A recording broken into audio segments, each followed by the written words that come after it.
Pour la 5e fois, des entreprises de presse, des radios de proximité non commerciales, des organisations professionnelles et des éditeurs de presse ont reçu des dons en matériel et des subventions du Fonds de soutien et de développement de la presse, FSDP. Des responsables d'organisations professionnelles de presse et de radios de proximité apprécient le geste de l'État. Je voudrais une fois de plus remercier les membres du conseil de gestion du fonds qui ont eu cette année une oreille attentive à notre plaidoyer pour un accroissement substantiel de la dotation des organisations professionnelles.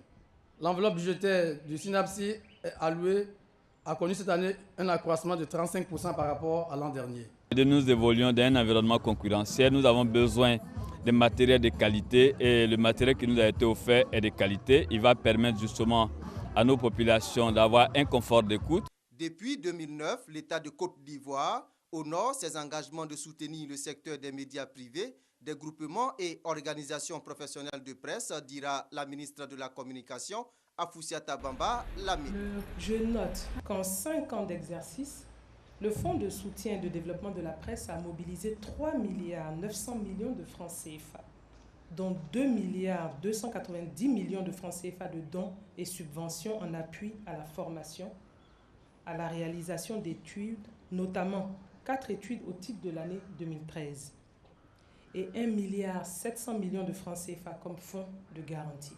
Ce fonds n'est malheureusement pas utilisé comme il se doit.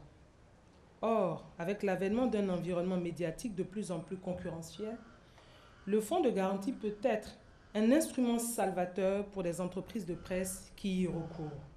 Cette année, ce sont 24 entreprises de presse, une trentaine d'entreprises privées non commerciales et 4 organisations professionnelles et syndicales de presse qui ont bénéficié des dons en matériel et des subventions du Fonds de soutien et de développement de la presse.